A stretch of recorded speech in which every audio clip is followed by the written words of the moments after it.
C'est parti pour le programme de renforcement de la résilience à l'insécurité alimentaire et nutritionnelle au Sahel, le PDRS, qui concerne l'ensemble des pays membres du SILS, vise à éradiquer les causes naturelles des crises alimentaires et nutritionnelles afin de mieux aider les ménages vulnérables à accroître leurs revenus.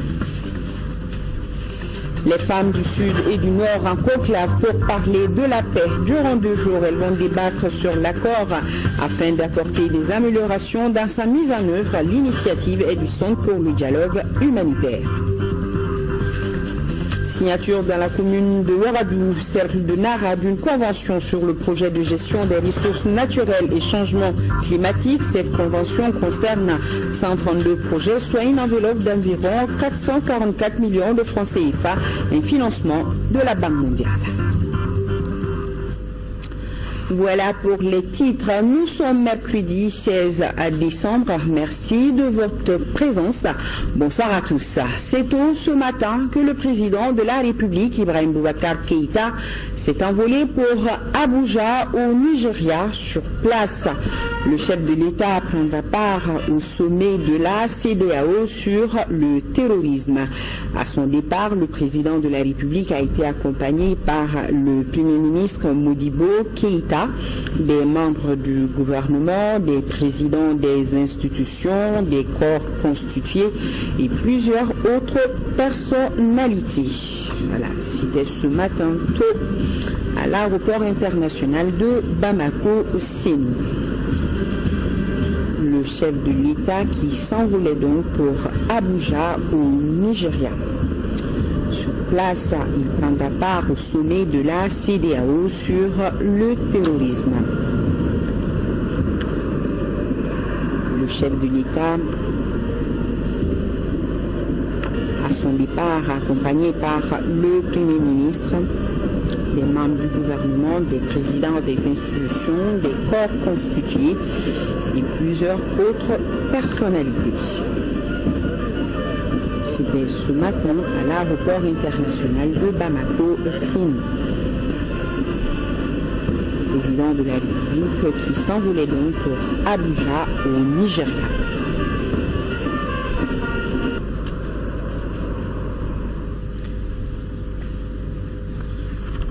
Et nos envoyés spéciaux Modibo Mariko et Brahima Koulibaly nous indiquent que le président de la République est bien arrivé en fin de matinée à Abuja au Nigeria. À avoir au cours de ce journal le reportage complet de l'arrivée du président de la République.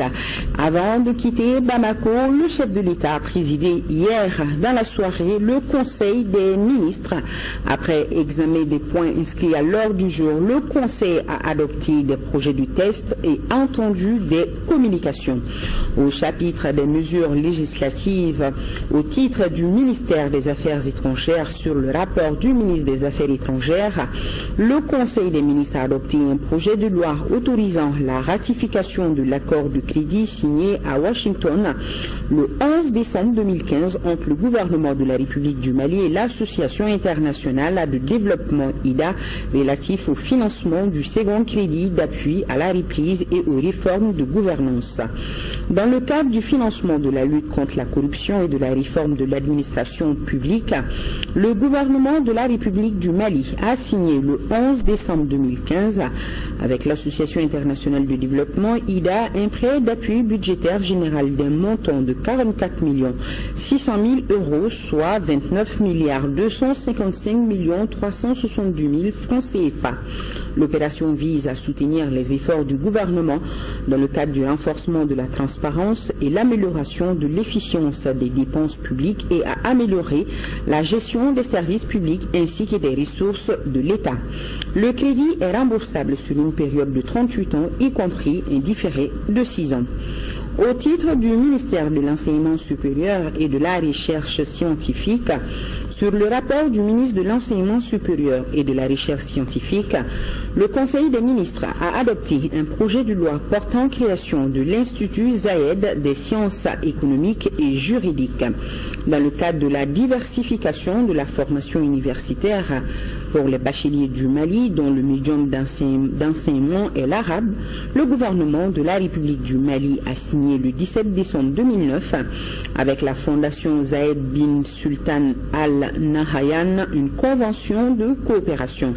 Cette convention prévoit la création de l'Institut Zayed des sciences économiques et juridiques. L'Institut est créé sur la forme d'un établissement public national à caractère scientifique, technologique ou culturel. Il a pour mission d'assurer la formation continue et la recherche dans les domaines de l'économie, de la gestion et du droit.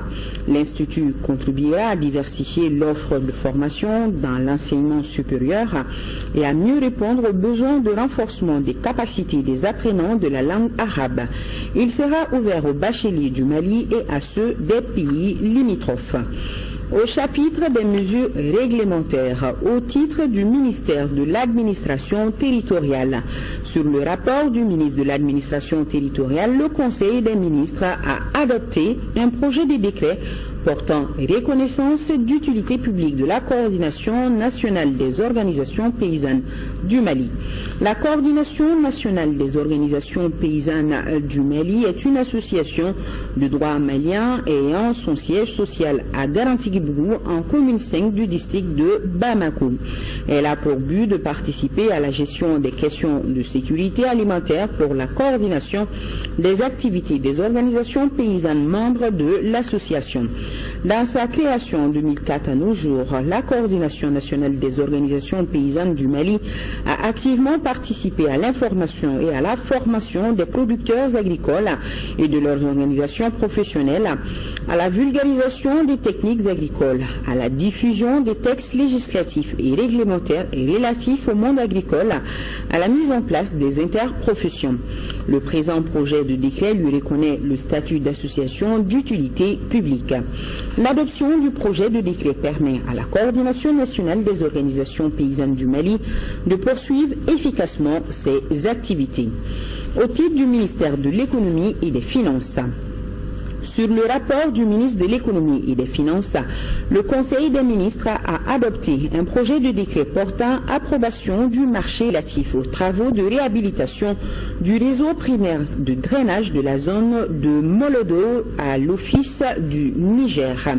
Le marché relatif aux travaux de réhabilitation du réseau primaire de drainage de la zone de Molodo à l'Office du Niger est conclu entre le gouvernement de la République du Mali et le groupement d'entreprises Bekami et SARL China Zong AO LTD pour un montant de 3 363 54 326 francs CFA hors taxes et un délai d'exécution de 18 mois hors saison des pluies.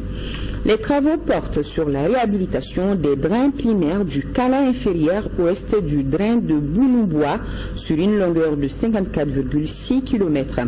La réalisation de ces travaux s'inscrit dans le cadre de la mise en œuvre des activités du projet de renforcement de la sécurité alimentaire par le développement des cultures irriguées en vue d'augmenter la production du riz paddy à l'Office du Niger par la sécurisation contre les inondations de l'ensemble des superficies de la zone de production de Molodo. Le financement du marché est assuré à hauteur de 100% par la Banque africaine de développement BAD. Au chapitre des communications écrites, au titre du ministère des Domaines de l'État et des Affaires foncières, sur le rapport du ministre des Domaines de l'État et des Affaires foncières, le Conseil des ministres a examiné une communication écrite relative à la mise en place du cadastre au Mali. Le cadastre consiste en un inventaire public qui décrit de façon méthodique la propriété foncière en se basant sur un levé régulier de ses limites. Il donne une description détaillée de cette propriété destinée à répondre aux besoins individuels ou collectifs, notamment en matière fiscale, foncière et économique. Le cadastre a fait l'objet de plusieurs initiatives d'encadrement juridique et institutionnel de l'indépendance à nos jours. En dépit des de ces initiatives, le cadastre au Mali reste confronté à un certain nombre de difficultés, dont l'absence de référentiel géodésique unique et l'insuffisance de la densité du réseau géodésique, les faiblesses du dispositif institutionnel, le déficit de formation des acteurs et de financement des actions tendant à la mise en place du cadastre.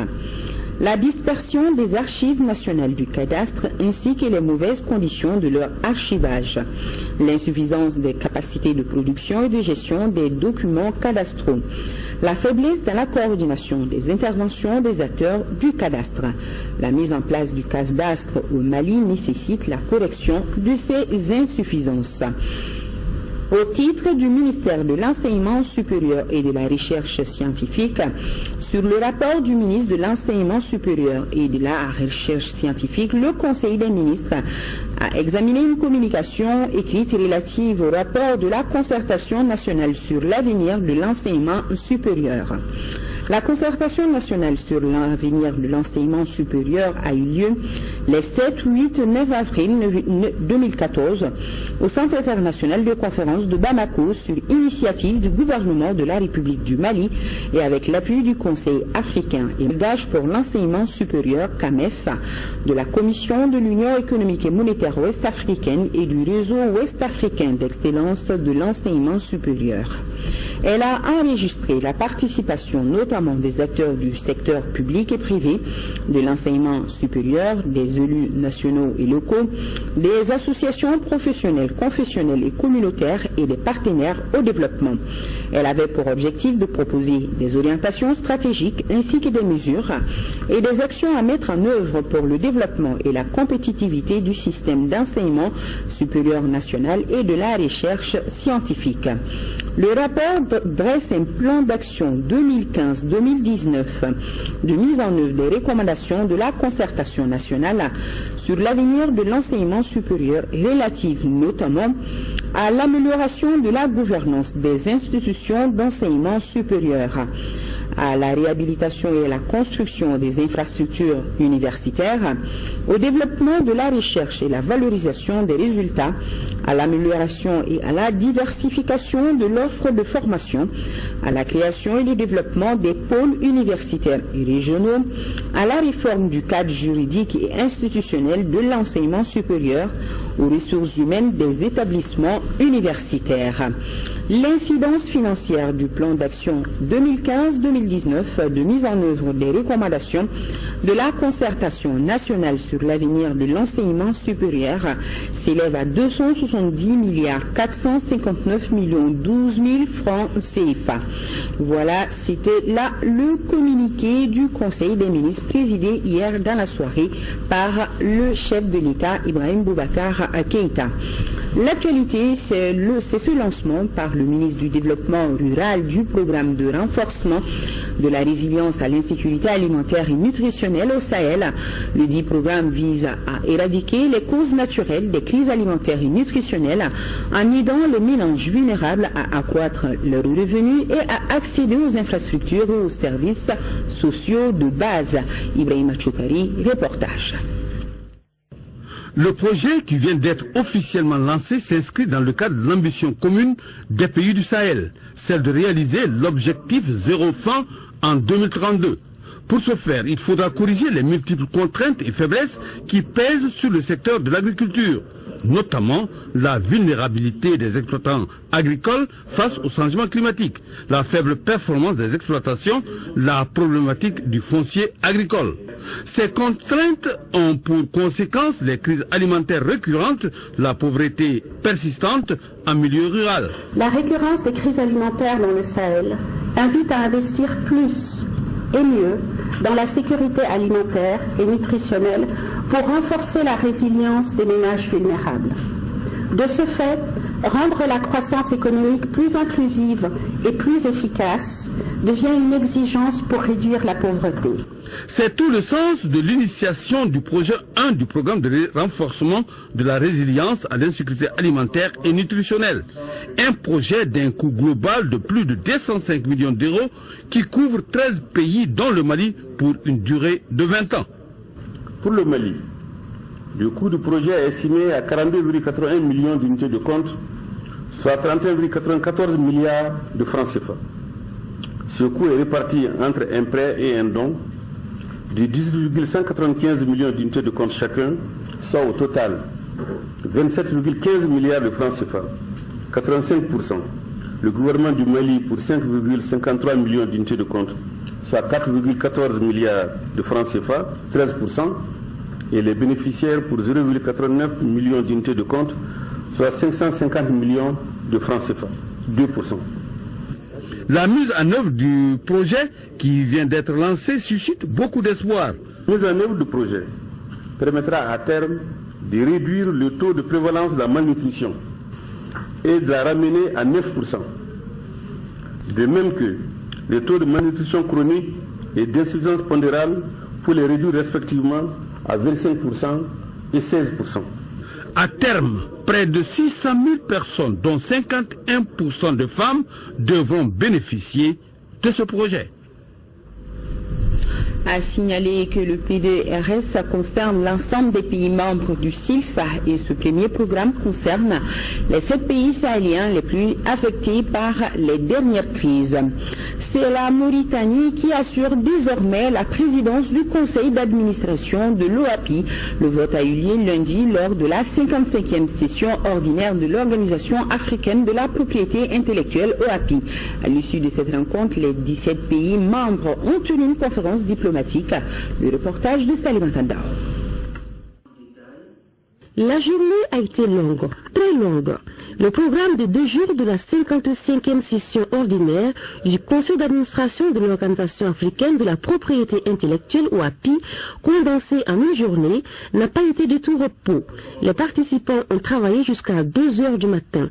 Le Mali, qui a assuré la présidence du Conseil cette année, a cédé la place à la Mauritanie après un vote pour l'année 2016 qui s'annonce. En ce qui concerne le prochain conseil, la Mauritanie, bien sûr, c'est un pays accueillant. On a vraiment le plus grand plaisir d'avoir nos frères à côté de nous l'année prochaine, Inch'Allah, dans le cadre du conseil d'administration de leur pays. Une conférence diplomatique sur la révision de l'accord de Bangui s'est tenue en marge de la rencontre. Tous les pays ont apposé leur signature sur la version révisée de cet accord qui régit la propriété intellectuelle au sein des États membres de l'OAPI.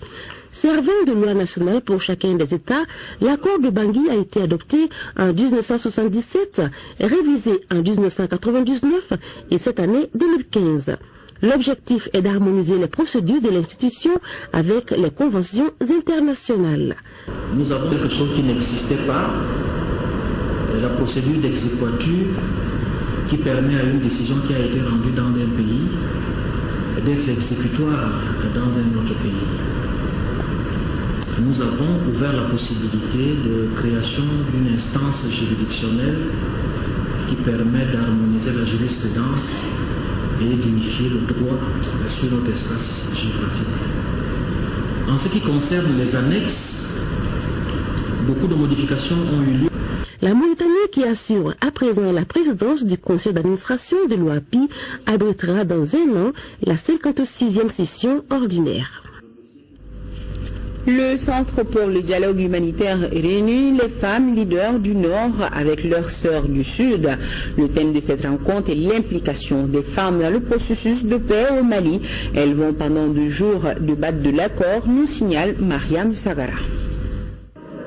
Quel rôle et quelle place pour les femmes dans la mise en œuvre de l'accord pour la paix? Voilà des questions auxquelles le Centre de dialogue humanitaire demande l'implication de toutes les femmes leaders dans le processus de paix au Mali.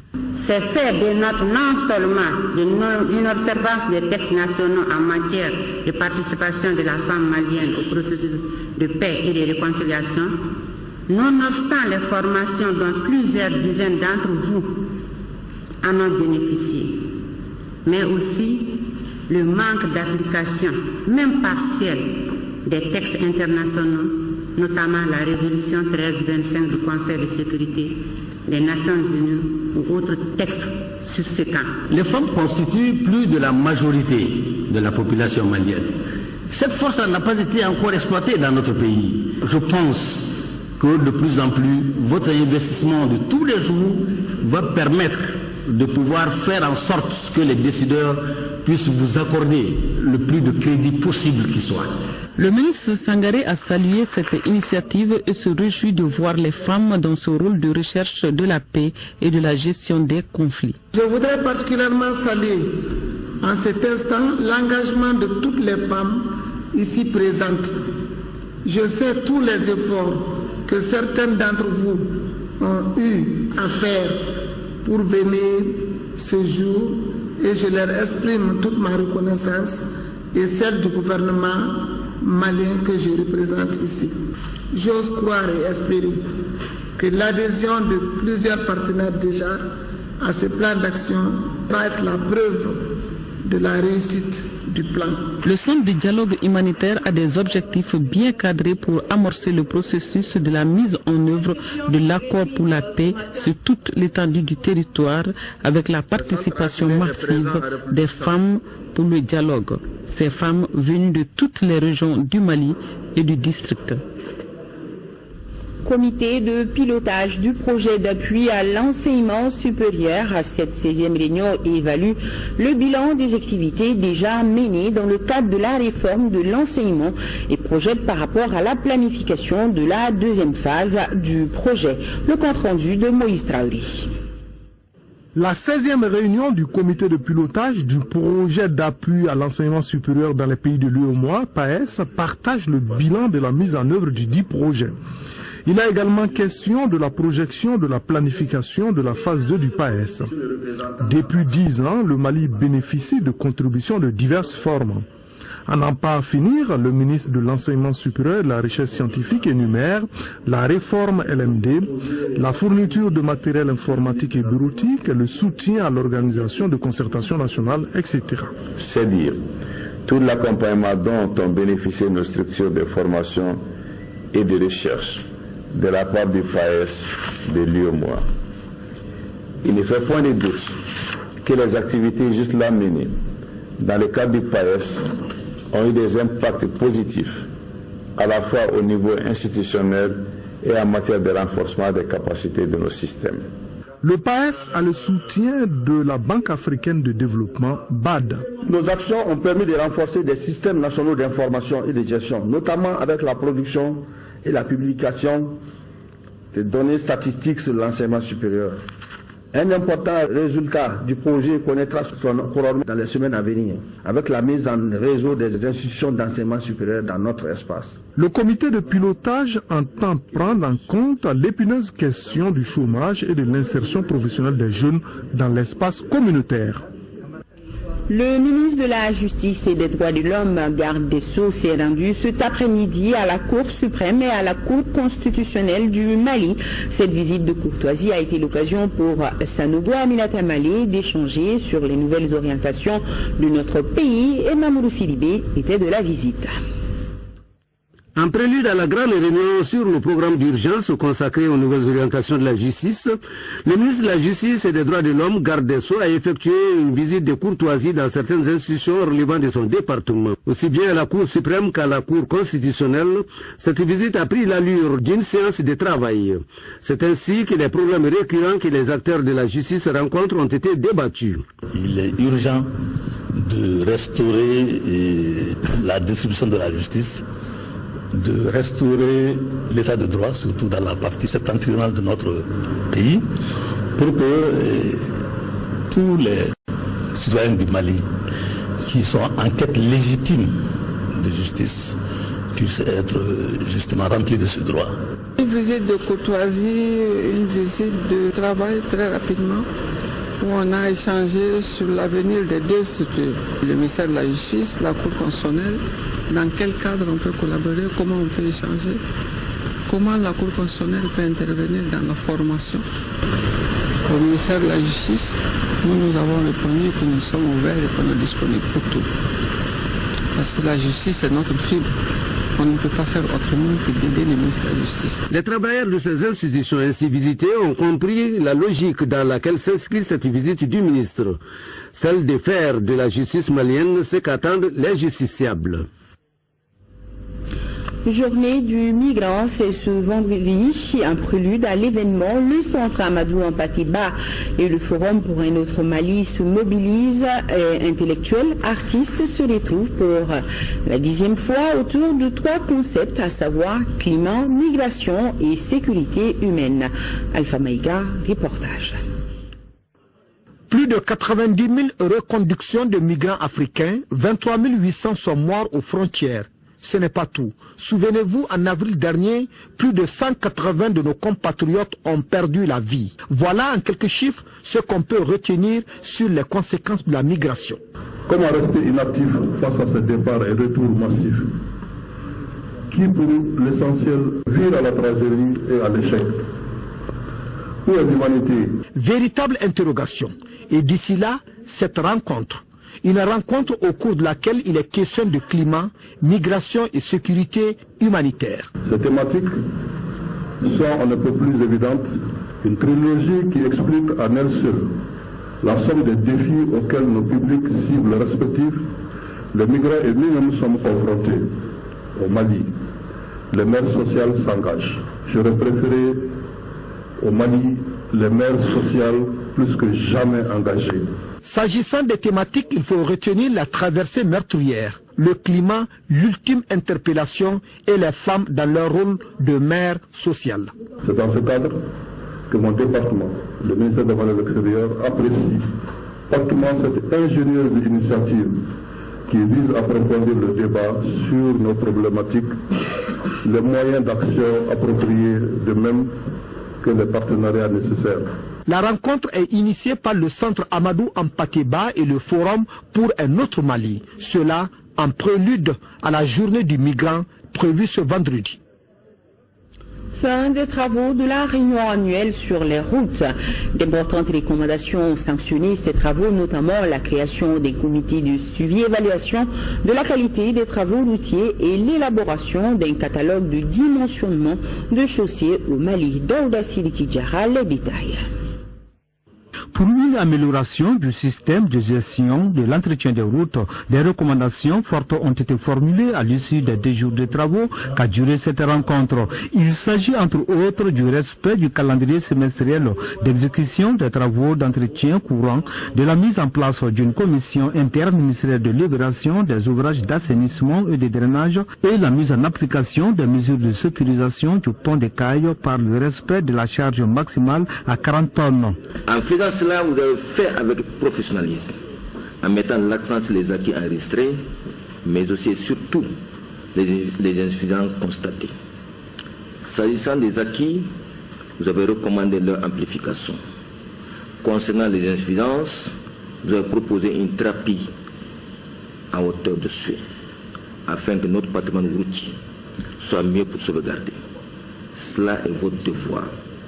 Le nôtre, oui, notre devoir, car nous devons avoir comme seul souci de servir le Mali, nos compatriotes, en mettant à leur disposition des routes de qualité. Les efforts entamés en 2015 se poursuivront en 2016 avec plus de détermination pour gagner le combat contre le désenclavement. Le secrétaire général a salué et magnifié la coopération entre les partenaires techniques et financiers et le ministère de l'équipement, du transport et du désenclavement. Ceci, dira-t-il, ont toujours accompagné le Mali dans ses actions de développement. Parlons emploi, le ministère en charge du domaine continue sa traditionnelle conférence d'information. À l'issue de la dernière tenue par la directrice nationale de l'emploi, on apprend que pour le seul trimestre de juillet, août-septembre 2015, ce sont 5 795 nouveaux emplois qui ont été créés dans le secteur formel. Alpha Maïga nous en dit plus. La question d'emploi est une équation à plusieurs inconnues. Elle préoccupe. Il faut communiquer là-dessus. La direction nationale de l'emploi est justement dans cette logique, en rencontrant la presse pour évoquer ce qui a été fait pour le seul trimestre de juillet, août, septembre 2015. Pour ce trimestre, beaucoup a été fait. Nous avons pu collecter 5 795 emplois durables et décents. Nous avons plus d'une centaine que nous n'avons pas collectés ici parce qu'ils ne répondent pas à la qualité d'emploi direct et décent. Les sources d'information de la Direction nationale de l'emploi sont entre autres l'ANPE, la pêche et les directions régionales. C'est dire que l'activité économique crée l'emploi. Et sur le sujet, la directrice nationale de l'emploi a ses recettes. L'emploi n'est pas que l'emploi salarié, l'emploi n'est pas que le fonctionnaire. L'emploi, c'est toute activité économique. Dès qu'il y a dynamisme de l'économie, il y aura activité économique, donc il y aura création d'emplois. Plus de 200 000 emplois à créer par an, c'est bien la vision des plus hautes autorités du pays. Et celle qui a en face d'elle la presse trouve qu'on peut aller au-delà. Nous ne craignons pas du tout l'atteinte de ce chiffre, mais c'est des milliers d'autres emplois que nous n'agrégeons pas, ces emplois directs. Et comme on l'a toujours dit, l'emploi c'est une question de sécurité. En attendant, pour plus de visibilité, la Direction nationale de l'emploi envisage de mettre à la disposition de la population une revue d'information sur l'emploi. Journée nationale de dissémination de la politique nationale de promotion de l'économie sociale et solidaire. Pour les acteurs du domaine, l'objectif de ces journées, c'est de montrer les missions de l'économie sociale et solidaire qui constituent une réponse adéquate pour un développement plus inclusif et durable. On fait le point avec Al-Jumatina. L'économie sociale et solidaire est un ensemble d'initiatives économiques, plaçant la personne humaine au centre du développement économique et social. Ce concept, considéré comme un moyen de lutte contre la pauvreté, sera examiné pendant 2 jours par les acteurs du secteur, qui ambitionnent de faire du concept une véritable réalité. L'économie sociale et solidaire, un concept nouveau et émergent, est aujourd'hui envisagé comme une réponse adéquate pour un développement plus inclusif et durable dans le pays.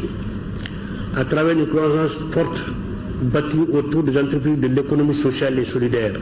Ce secteur de l'avis des spécialistes et pourvoyeurs d'emploi, et les élus que nous sommes, nous allons jouer tout notre rôle pour permettre à ce concept d'émerger.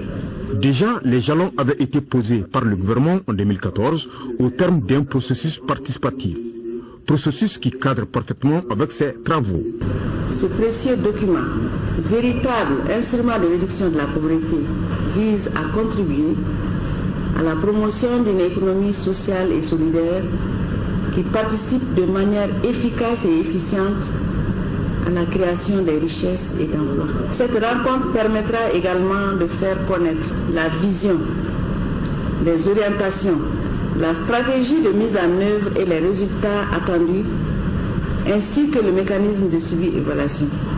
Les participants échangeront au cours de ces journées sur le contenu du document de politique de l'économie sociale et solidaire afin d'identifier les actions prioritaires. L'ambassade de la République populaire de Chine au Mali a procédé à la remise de 3 camions bennes à la mairie de la commune 2, une activité qui entre dans le cadre des relations d'amitié et de coopération sino-malienne. Le coût total du don s'élève à 25 millions de francs CFA. Inaba était sur place. À travers cette remise de véhicules, l'ambassade de Chine au Mali vient de donner une réponse à l'une des préoccupations de la population de la commune 2. Un geste qui rentre dans le cadre de l'amélioration du cadre de vie des populations de cette commune. Ce don composé de 3 bennes d'assainissement va renforcer la capacité opérationnelle de la mairie de la commune 2 du district de Bamako. Et le fait que la Chine nous a octroyé installer ces 3 bennes va nous permettre de donner non seulement assez de souffle et assez de dynamisme aux activités de l'assainissement pour qui connaît la situation de la commune 2 qui est au centre même de la capitale. De l'indépendance à nos jours, la République populaire de Chine et celle du Mali ont toujours entretenu de bonnes relations d'amitié. Nous réunir aujourd'hui est une parfaite illustration de l'attention de l'ambassade de Chine au travail de l'assainissement de Bamako en général et de la commune 2 en particulier. J'ai saisi cette occasion aussi pour demander à la mairie de la commune 2 de prendre soin de ces camions et d'en faire bon usage. Résident en commune 2 du district de Bamako, l'ambassade de Chine ne cesse de faire des gestes à l'endroit de la mairie de cette commune. Le projet d'appui à l'amélioration de la gouvernance de la filière coton PAS 2 s'implique dans l'explication des textes de l'OHADA au niveau des sociétés coopératives de producteurs de coton du Mali. Il vient de remettre des matériels de déplacement aux agents de base de Bamako, des villes de l'intérieur et de la zone OHVN. Constitué essentiellement de motos et d'ordinateurs, le matériel a coûté à l'Agence française de développement 57 millions de francs CFA. Le commentaire est signé Mahari Kouni. La mise en œuvre des textes de l'OHADA nécessite une large information et sensibilisation des adhérents des sociétés coopératives de coton. À travers cette remise, le projet d'appui à l'amélioration de la gouvernance de la filière coton vient doter les agents de base de Bamako, de la Direction régionale de la protection sociale et de l'économie solidaire et ceux de l'OHVN de moyens de déplacement. Si tu as besoin de matériel, si tu as ça, tu peux bien travailler. C'est pourquoi on a les ordinateurs là, pour que toutes les données soient écrites dans ça. Et ça soit notre phase de données. Une fois qu'on a besoin de quelque chose, si tu ouvres les ordinateurs, tu sais que dans la zone cotonnière, tu peux trouver toutes les données au développement social. La dotation du jour est composée de 25 motos et de 15 ordinateurs et accessoires. Un geste apprécié par les bénéficiaires. Nous remercions l'Union, la fêtière, la Confédération des cotonniers, qui nous remet vraiment ce matériel important qui va nous permettre non seulement de faire le suivi, mais aussi de les aider vraiment à se développer, à faire leur promotion dans leur secteur. Au total, 89 motos et 15 ordinateurs d'un coût de 57 millions de francs CFA sont remis aux agents de base des sociétés coopératives. Les localités de Koutiala, Bougouni, Sikasso, Fana et Kita bénéficient aussi de ces motos. Notons que le projet d'appui à l'amélioration de la gouvernance de la filière coton est financé par l'Agence française de développement. Dans le cadre de l'organisation de l'élection législative partielle dans la circonscription électorale d'Ansongo, le président du Comité national de l'égal accès aux médias d'État convie en réunion les candidats en lice sous leurs représentants demain, jeudi 17 décembre 2016, à 10h au siège de l'organe sur la route de Koulouba. Il s'agit de Ibrahim Abdoulaye Touré, APR, Alliance pour la République, Suleiman Ag El Suleiman Ag El Mahmoud, RPM, Rassemblement pour le Mali, Salaire Talfo Touré, Adema PSG, Alliance pour la démocratie au Mali, Parti africain pour la solidarité et la justice. Abdul Baki Ibrahim Diallo, URD, Union pour la République et la démocratie. Djibrila Assimi Maïga, ASMA CFP, Alliance pour la solidarité au Mali. Ordre du jour, tirage au sort de l'ordre d'enregistrement et de diffusion des messages de campagne. La présence de tous est vivement souhaitée. Autre grand titre de ce journal, c'est la signature à Ouagadou, cercle de Nara, d'une convention qui concerne 132 projets, soit une enveloppe d'environ 444 millions de francs CFA, un financement de la Banque mondiale. Il s'agit du projet de gestion des ressources naturelles et changement climatique. La correspondance de Mahamadou Sidibé depuis Nara. Le projet de gestion des ressources naturelles et changement climatique PGRNCC est une initiative du gouvernement du Mali. Il vise à améliorer les pratiques de gestion durable des terres et à conserver la biodiversité et lutter contre la pauvreté dans les 14 communes couvertes au niveau des sacs de Nara, Banamba et Nioro du Sahel. Ce projet a donc signé une convention avec les bénéficiaires. Les bénéficiaires, encore au nom du conseil d'administration, au nom de ce travail de Sahel, donc on demande le respect strict des engagements et des frontières, même aussi au niveau de l'AIDB, de la Banque mondiale, pour le financement et pour l'exécution correcte des différentes activités qui sont prévues dans les différents projets. Le maire de la commune de Ouagadou s'est dit satisfait. Il a rassuré le partenaire que les populations de sa commune appliqueront à la lettre les recommandations de la Convention. Sur cette composante, le projet va engager près de 3 milliards sur les 3 années à venir pour aider la population à lutter contre la pauvreté et à renforcer leur résilience face aux effets néfastes des changements climatiques. Alors, les bénéficiaires, je les demanderai surtout de prendre soin de ces premiers projets que nous allons financer pour eux, parce que cela va conditionner largement le reste des projets à financer. Signalons que le PGRNCC, à travers sa troisième composante, appuie 132 projets éligibles dont 87 projets individuels et 47 collectifs, pour un montant d'environ 444 millions de francs CFA dans les 7 communes d'intervention du cercle de Nara. La coordination est assurée par l'AED2 sur un financement de la Banque mondiale. Direction CAI, où séjourne actuellement le directeur général de l'ANPE. Cette visite en première région a pour but de s'enquérir du fonctionnement des services déconcentrés de l'ANPE, échanger avec les différents partenaires et visiter les projets financés par l'ANPE. Pour l'occasion, le directeur général de l'ANPE est accompagné des membres du conseil d'administration de la structure. De CAI, la correspondance de Jafar Haïdar. Par cette visite, le directeur général de l'ANPE veut s'enquérir des conditions de travail de cette structure régionale et échanger avec les différents partenaires sur la dynamisation des activités de l'atelier École de CAI et visiter les projets financés par l'ANPE. Cette première journée de visite a conduit le DG et des membres du conseil d'administration de l'ANPE à l'atelier école qui est en délabrement total. Sur place, la délégation a pu constater l'installation de poteaux pour les exercices pratiques en électricité et visiter la salle de machine. L'horizon qui se profile augure des perspectives qui sont très bonnes. Et nous mettrons en œuvre ici des mesures qui puissent vraiment à la fois renforcer les capacités des jeunes, mais aussi des moins jeunes en termes d'insertion, d'auto-emploi, l'autonomisation des femmes, l'emploi rural. Vous constatez ici avec moi que l'AECA est un créneau, est un outil aussi indispensable dans ces sièges, parce que l'AECA aujourd'hui permet en fait de renforcer les capacités des auditeurs dans des corps de métiers comme l'électricité, comme la soudure, métiers vraiment des corps de métiers dont les communautés ont besoin. En termes de difficultés, vous voyez l'espace dont regorge l'AECA et également les défis qui se posent à nous en termes de corps de métier comme le métier des mines par exemple.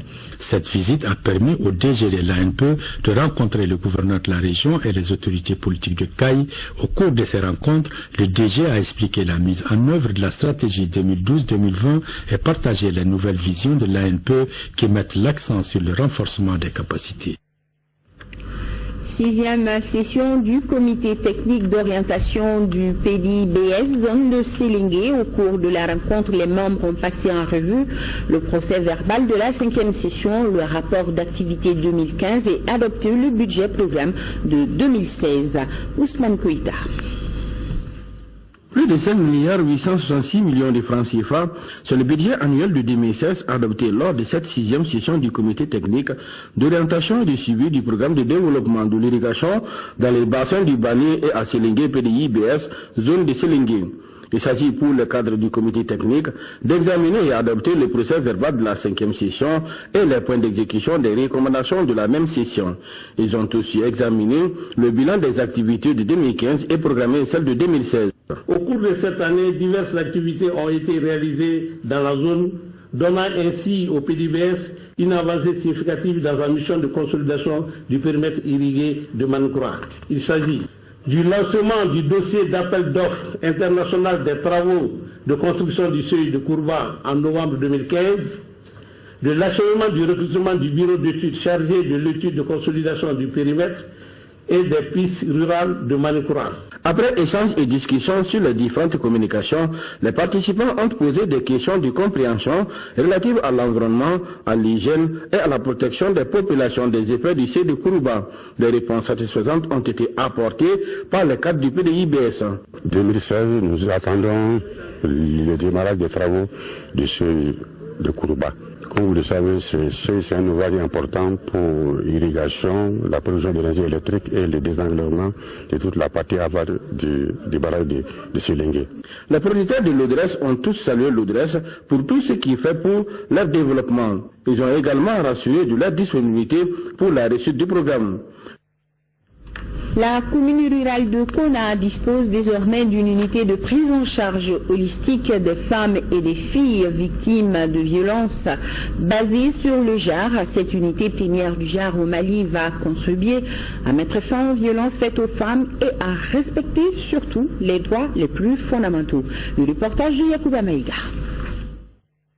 L'unité de prise en charge holistique des femmes de Konna qui vient d'être inaugurée est l'aboutissement d'un souhait exprimé par les femmes et les autorités communales de Konna suite au conflit armé qui a fortement affecté la commune. Il est financé à hauteur de 23 millions de francs CFA par Audifam avec l'appui des Pays-Bas et de l'Espagne et mise en œuvre par l'ONG Audi Sahel. Cette unité s'occupera de la prise en charge médicale et psychosociale ainsi que l'orientation juridique des femmes et des filles victimes de violences basées sur le genre. L'inauguration aujourd'hui de cette unité de prise en charge holistique des femmes est une réponse logique à la crise sécuritaire qu'a connue la commune de Konna, au cours de laquelle les femmes et les filles ont payé un lourd tribut suite aux exactions. Nous espérons donner un espoir à toutes ces martyrs et paver la voie envers la réparation et la justice pour toutes les victimes de violences basées sur le genre. Des bénéficiaires aux autorités régionales, en passant par les autorités communales et les partenaires techniques et financiers, tous se réjouissent de l'ouverture d'un tel centre. Aujourd'hui, plus que jamais, le soutien des actions tendant à contribuer de façon significative à la lutte contre les violences basées sur le genre est la condition sine qua non pour un développement harmonieux, équitable et durable. L'unité de prise en charge holistique des femmes de Konna comporte entre autres une salle d'accueil convivial, des salles de consultation médicale, psychosociale, d'observation et d'hébergement pour femmes et enfants. Et toujours pour le respect et l'épanouissement des femmes, l'Association pour le progrès et la défense des droits des femmes et filles, APDF, vient d'octroyer à 1000 enfants de Tombouctou des actes de naissance des enfants nés pendant et après l'occupation des villes du Nord. Un acte hautement patriotique de l'APDF selon les parents et les autorités administratives qui ont répondu massivement à la cérémonie de remise. Yéatondina, correspondance. Ils sont au total 1000 enfants de Tombouctou, filles et garçons, nés pendant et après la crise du Nord. Ces enfants, ne disposant d'aucun document légal magnifiant leur existence, viennent ainsi d'être dotés des premiers actes de naissance. Cette action est une initiative de l'Association pour le progrès et la défense des droits des femmes et des filles, APDF, qui l'a inscrite dans la mouvance de la célébration du 10 décembre. Quel soulagement, en effet, pour l'APDF de voir aboutir ces efforts en vue de doter plusieurs enfants de documents aussi importants que leur acte de naissance. Les autorités politiques et administratives ainsi que les parents des enfants ont vivement salué la combativité et l'activisme de l'organisation. C'est en présence de la présidente nationale. L'APDF est toujours debout et prête pour le combat, pour la paix, pour la justice et le bien-être des femmes et des hommes de Tombouctou. Mes chers enfants, l'APDF, en faisant 1000 actes de naissance pour ses enfants et ses petits-enfants, n'a fait que remplir ses devoirs. Le droit le plus élémentaire de l'homme, c'est l'acte de naissance. C'est l'acte qui consacre sa naissance. Et c'est le seul acte administratif qui n'est jamais renouvelé. Ce droit très important et élémentaire des enfants est un devoir pour nous autres, représentants de l'État, représentants des collectivités territoriales. Le chef de l'exécutif régional a ainsi invité les autres associations à faire autant, car de milliers d'autres enfants sont à l'attente de leur acte de naissance. Et sur un tout autre plan, les populations de Krimalé dans la commune rurale de Bankoumana disposent désormais de l'eau potable.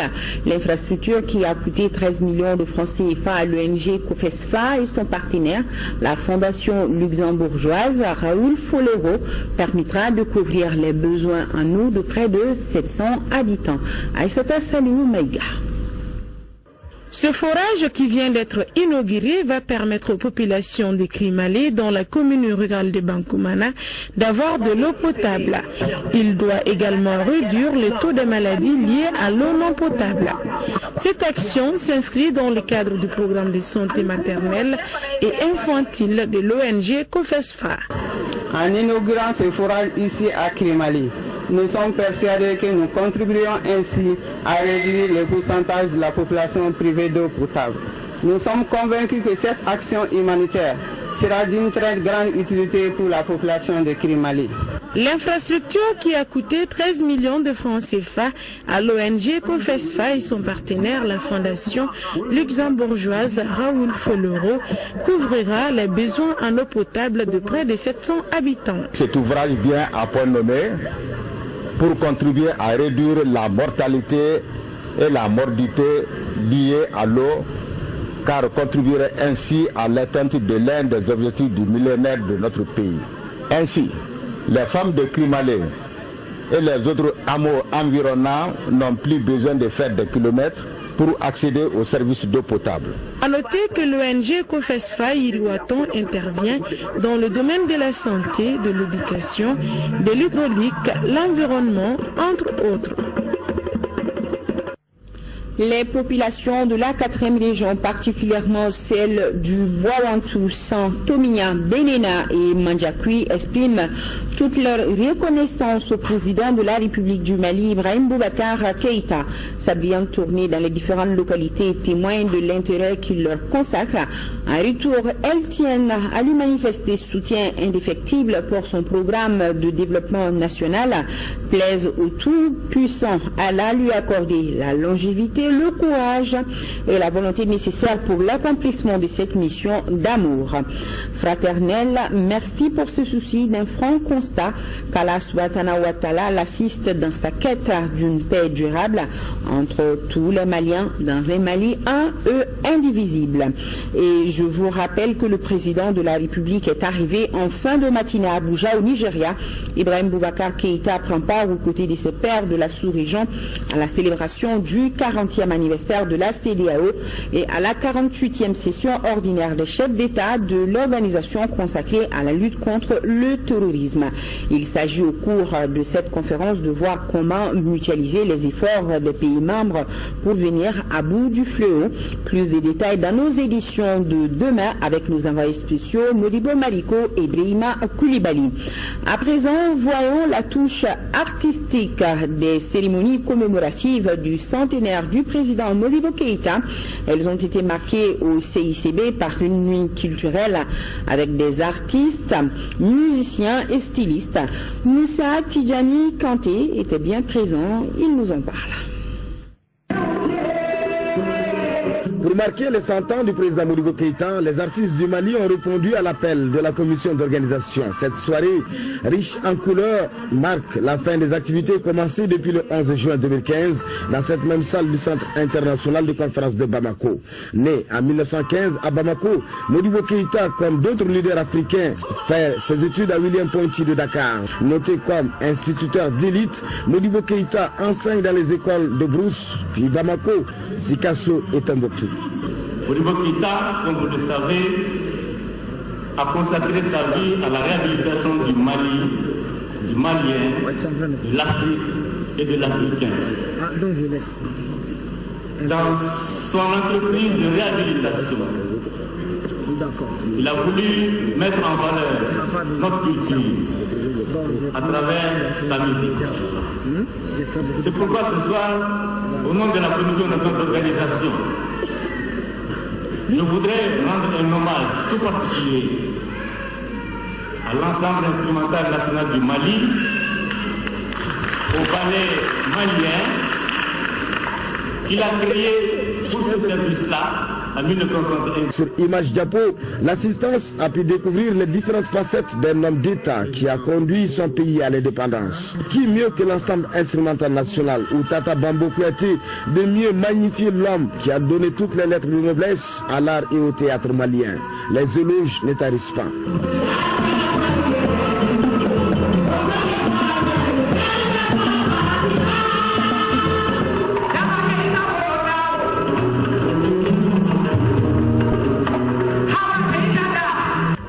Les artistes de Kidal étaient là à travers le groupe Amanar dirigé par Ahmed, sociétaire du groupe Malikan. Master soumis en flamme le public au rythme de Sultan Band, Taras et les Tarasinko nous entraînent dans les souvenirs musicaux. Enfin, Baba Nikone, la cérémonie nationale, au cœur de toutes les cérémonies nationales, joue sa partition dans une démonstration de danse contemporaine, dans un défilé de mode à l'image d'un Mali divers mais uni, comme le souhaite le président Modibo Keïta. Le styliste Mehdi Diko et ses mannequins apportent d'autres couleurs à la soirée. Modibo Keïta est mort en 1977 à l'âge de 62 ans. Le président Modibo Keïta est l'une des figures les plus marquantes de la décolonisation.